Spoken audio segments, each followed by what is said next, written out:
Je, umewahi kujiuliza kwa nini mara nyingi watu wanaojitahidi kutokuwaumiza wengine ndiyo wanaoishia kuumizwa zaidi? Kwa nini mtu anayesaidia kila mtu ndiye anayesalitiwa? Kwa nini anayesamehe sana ndiye anayechukuliwa kawaida? Na kwa nini wakati mwingine watu wanaokutendea vibaya huonekana kuendelea mbele huku wewe ukibaki na maumivu? Kama umewahi kujiuliza maswali hayo, usiondoke mpaka mwisho wa video hii. Leo tutachunguza ukweli huu kupitia saikolojia ya binadamu na falsafa ya maisha. Kuna msemo unaosema kuwa mwema kwa kila mtu. Ni ushauri mzuri, lakini kuna kitu ambacho watu wengi hawafundishwi. Wema pekee hautoshi. Kama wema hauna hekima na mipaka, unaweza kugeuka kuwa chanzo cha maumivu. Watu wengi wanaoumia si kwa sababu wao ni wabaya. Wanaumia kwa sababu wanaamini kuwa kila anayewatabasamia ana nia njema. Wanaamini kuwa kusaidia kila mtu kutawafanya wapendwe. Wanaamini kuwa wakijitoa sana wataheshimiwa zaidi. Lakini maisha ya kweli hayafuati kanuni hiyo kila wakati.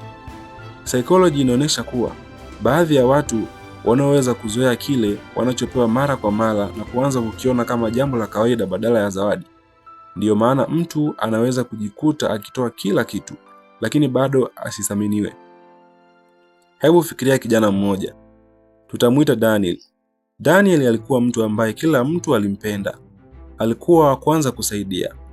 Alikuwa wa kwanza kukopesha. Alikuwa wa kwanza kujitolea. Alikuwa wa mwisho kusema hapana. Marafiki walimtafuta walipokuwa na shida. Ndugu walimtafuta walipohitaji msaada. Wenzake kazini walimtafuta walipokuwa na majukumu mengi. Daniel alifurahia kuwasaidia. Aliona huo ndio uliokuwa wema. Lakini polepole mambo yakaanza kubadilika. Watu hawakumshukuru tena kama zamani. Baadhi yao wakaanza kutarajia msaada wake kana kwamba ni wajibu wake. Siku moja Daniel alipokata ombi moja kwa sababu alikuwa na changamoto zake mwenyewe. Alipotaka ombi hilo, baadhi ya watu walimuita mbinafsi. Wengine wakaanza, umebadilika. Wengine wakasema, zamani hukuwa hivi. Daniel alishangaa, alijiuliza, nimekuwa nikijitolea kwa miaka mingi. Kwa nini kosa moja tu linafuta wema na mema yote niliyowahi kuwafanyia? Hilo ndilo swali ambalo watu wengi hujiuliza kimya kimya. Na hapo ndipo tutaanza kuelewa tofauti muhimu sana. Tatizo halikuwa kwamba Daniel alikuwa mwema. Tatizo lilikuwa kwamba hakuwa ameweka mipaka. Na mara nyingi watu wasio na mipaka ndiyo hujikuta wakichoka, wakiumia na wakihisi hawathaminiwi. Sasa hebu tuingie ndani zaidi kwenye saikolojia ya binadamu. Kuna ukweli mmoja ambao unaweza usiupende kusikia. Watu wengi hawakutendei kulingana na jinsi ulivyo. Wanakutendea kulingana na kile wanachokizoea kutoka kwako. Ukitoa muda wako kila wakati, wanaweza kuanza kuona muda wako ni wa kawaida. Ukikubali kila ombi, wanaweza kuanza kuamini kuwa hutawahi kusema hapana. Ukisamehe kila kosa bila kuzungumzia lilivyokuathiri, baadhi ya watu wanaweza kuendelea kulirudia. Hii haimaanishi kwamba watu wote ni wabaya. Inaonyesha tu jinsi tabia za binadamu zinavyoweza kujengwa na mazoea. Pointi ya kwanza. Wema bila mipaka huleta uchovu. Fikiria simu yako. Ukiacha ikiwa na kazi kila saa bila kuichaji, betri itaisha. Vivyo hivyo kwa akili na hisia za binadamu.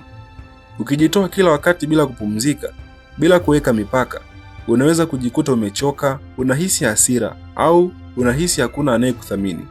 Wakati mwingine watu husema, nimechoka kusaidia watu. Mara nyingi tatizo si kuwasaidia. Tatizo ni kusaidia bila mipaka. Pointi ya pili. Kujiheshimu si ubinafsi. Watu wengi huogopa kusema hapana kwa sababu wanafikiria wataonekana wabaya. Lakini kusema hapana kwa heshima wakati huwezi si ukatili. Ni namna ya kulinda muda wako, nguvu zako na afya yako ya akili. Mtu anayejiheshimu anaweza kukubali kusaidia pale inapowezekana, kukataa kwa heshima pale inapobidi, kuelezea mipaka yake bila matusi wala dharau. Hilo halimfanyi awe mbaya, linamfanya awe na uwajibikaji kwa maisha yake. Hebu jiulize swali hili. Je, unasaidia kwa sababu unataka kufanya mema au kwa sababu unaogopa watu watakukataa ukisema hapana? Jibu la swali hilo linaweza kubadilisha namna unavyoishi. Sasa swali muhimu ni hili: je, tufanye nini? Tuache kuwa wema? Jibu ni hapana. Tatizo si wema. Tatizo ni wema usioongozwa na hekima. Kuna tofauti kubwa kati ya kuwa mtu mwema na kuwa mtu anayekubali kila kitu. Mtu mwema ana huruma, lakini pia ana mipaka. Anaweza kusaidia, lakini pia anajua muda wa kusema leo siwezi, na bado akaendelea kuwa mtu mwenye hekima. Pointi ya 3. Wema wenye hekima hudumu. Hebu fikiria mti wa matunda. Kila mtu anakuja kuchuma matunda yake, lakini hakuna anayemwagilia. Baada ya muda, mti unaanza kukauka. Vivyo hivyo kwa maisha ya binadamu. Ukitoa muda wako, nguvu zako, fedha zako na hisia zako kila siku bila kujijali, siku moja utaishiwa nguvu. Na ukiishiwa nguvu, hutakuwa na uwezo wa kujisaidia na kuwasaidia wengine. Ndiyo maana kujijali si ubinafsi, ni wajibu. Mifano ya maisha. Labda una rafiki anayekupigia simu kila mara anapohitaji msaada, lakini ukimtafuta wewe wakati una shida hapokei simu. Labda kazini wewe ndiye unaoongezewa majukumu kwa sababu hujawahi kukataa, huku wengine wakionekana wana kazi chache. Labda hata ndani ya familia, kila changamoto inaelekezwa kwako kwa sababu kila wakati umekuwa ukisema ndio. Hapo jiulize, je, watu wanathamini wema wangu au wameuzoea? Ukigundua kwamba baadhi ya watu wameanza kuchukua wema wako kama wajibu wako, usijichukie. Badala yake anza kuweka mipaka kwa heshima. Mipaka haivunji mahusiano yenye afya, mara nyingi huyaimarisha. Na kama kuna uhusiano unaovunjika kwa sababu umeanza kujiheshimu, jiulize kama ulikuwa uhusiano wa kweli au uliokuwa unategemea kile ulichokuwa unatoa.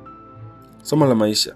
Mwanafalsafa wa kale alisisitiza umuhimu wa kuongoza matendo kwa hekima, si hisia pekee. Wema unapounganishwa na busara huwa na nguvu zaidi na hudumu kwa muda mrefu. Usiache kuwa mwema kwa sababu ya watu wachache waliokutumia vibaya. Lakini pia usiruhusu uzoefu mbaya ukufanye uishi bila mipaka. Kuwa na moyo wa kusaidia, lakini linda muda wako. Linda afya yako, linda ndoto zako, na zaidi ya yote jiheshimu. Kwa sababu watu wengi watajifunza jinsi ya kukutendea kutokana na jinsi unavyojitendea wewe mwenyewe. Kama kuna jambo moja natamani ubaki nalo leo ni hili: wema si udhaifu, lakini wema usio na mipaka unaweza kukuumiza. Endelea kuwa mtu wa huruma, endelea kusaidia pale unapoweza, lakini usisahau kwamba huwezi kumimina maji kutoka kwenye chombo kilichotupu. Jijenge kwanza, jilinde, kisha endelea kuifanya dunia iwe mahali pazuri kupitia wema wenye hekima. Kama umejifunza jambo moja kutoka kwenye video hii, andika kwenye comment: nitakuwa mwema lakini nitakuwa na mipaka. Ningependa kujua maoni yako. Je, umewahi kutendewa vibaya kwa sababu ulikuwa mwema? Tuambie kwenye sehemu ya comment ili wengine wajifunze kutoka kwa uzoefu wako. Kama unapenda saikolojia ya binadamu, falsafa za maisha, nidhamu, kubadilisha namna unavyofikiri, usisahau kujiunga na Luminazi Insight kwa kusubscribe. Asante kwa kutazama. Tukutane video inayofuata.